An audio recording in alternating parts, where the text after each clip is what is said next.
नमस्कार मु लिपु किचन को आपण मान को बहुत बहुत स्वागत करुच्ची। आज गोटे मो बहुत बढ़िया रेसिपी आपन को करके देखेबी। चलते एबे मो किचन को जीवा बनैबा से नुआ रेसिपीटी। आपण मान को जदि पसंद आसीबो मो वीडियोटी तो लाइक करेंगे, शेयर करेंगे, कमेंट रे निश्चय जणाइबे केमती हेची आ सब्सक्राइब करियो को केबे भी भूलिबेनी। चलते एबे लिपु किचन को जीवा।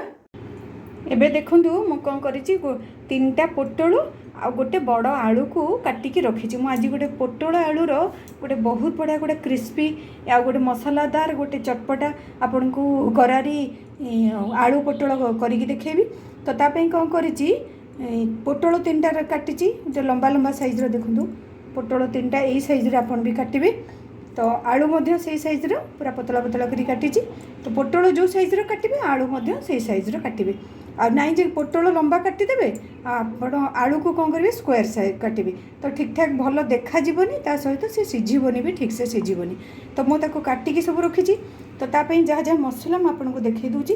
तो मो लुण रखी हाफ चमच खंडे लुण, टिके हलदी गुंड, टिके लंका गुंड, आउ टिके जीरा गुंड, आउ टिके धनिया गुंड, एटा टिके गरम मसला गुंड, आउ गोटे चमच पियाज रसुण अदा बटा को मुझे गोटे चमच रखी। आउ टिके रिफाइन ऑयल तेल टिके रखी। तो ताकू एबे सब मिसेकरी आपन को करके देखौची। तो आपण वीडियोटा कंटिन्यू देखिले आपण एई रेसिपीटा मध्य इजीली बनै दी परिबे घरे। तो सब मसला गुडी को एबे कोन करछि सेथे पकै दोछि। देखंतु सब मसला गुडी को पकै दिली, लूण मध्य पकै दिली।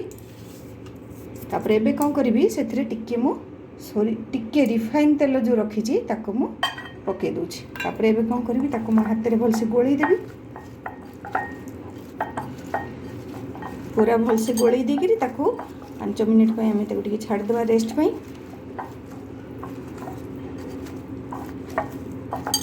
पूरा भल से जेमती लूण आ मसला गुंड गुड़ाक सब इजिली मिसी जीवो। पूरा भल से मसला रे मिसी जीवो। तापर एबे ताकू कोन करबा 5 मिनिट पे टिके ताकू रेस्ट पे छाड़ देबा जेमती सब गुडी को मसला गुडी को सेथरे मिसी जाओ। तो आपड़ देखिए यही क्रिस्पी करारी आउ पोटल आलू आपड़ करके देखिए केते सुंदर गोटे तार टेस्ट केते बढ़िया गोटे टेस्ट आसो आ गोटे बहुत बढ़िया लगे पिला मानक पई। तो यहाँ बहुत बढ़िया रेसिपीटा निश्चय आपको घरे बनइबे। देखो मुझे एबे कौन करी 5 मिनिट पे ताको घोड़े दूची छाड़ दूची। तापर मो नेक्स्ट आपन को पुणी करके देखेबी। देखो मुझे पोटल गुड़िक पकई दूची। पूरा पोटल भी गुड़िक पकई दूची। गोले देगा गोले की कौन करी लो टू मीडियम रे ताको मु छाड़देवी टिके सिझापी।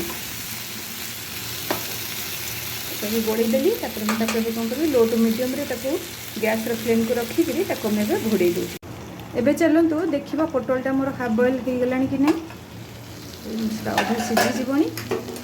केते सुंदर गोटे बढ़िया सिझी जाए केते सुंदर गोटे कलर देखा जाउची ना सुंदर सिझी गलानी बढ़िया से सिझी जाइए।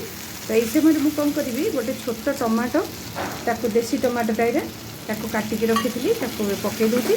तापर पुणी ताको एबे मु 5 मिनिट पे ताको छाड़देवी। टमाटर जो पानी गुड़ाक थी से मसला रे बाहरी जीवो से आहुरी बढ़िया से सिझी जीवो आ मसला रे मध्य से मिसी जीवो। ताको मु पुणी घोड़े दूची। देखिले केते सुंदर रेसिपीटी वो केते कम समय भितर बनीगला। आपड़ यही टाइप बनइबे ये टाइप बनातु रुटी सहित खाइबे बहुत बढ़िया लगे। आथिरे मुझे कौन करुँची राशि टी गार्निशिंग कर दूची। देखो राशिटा पकड़े टे लुक्सटा टे बहुत बढ़िया आसो। तो मुझे राशि टी पकाउची आपण राशि पकेबे नचेत खाली करी खाईपर। देखो केते सुंदर गोटे लुक्सटा तार बहुत बढ़िया देखा जाउची। आपण मैंने निश्चय बनइबे आशा करुँची निश्चय बनइबे मते कमेंट रे निश्चय जणइबे। आपण माने कोठो भी माने देखुछन्ती मो वीडियोटा आपण कमेंट रे निश्चय जणइले म आपनको थैंक यू टे कहबी। रहुची नमस्कार। नेक्स्ट वीडियो रे पुणी आपन सहित देखा। Bye bye.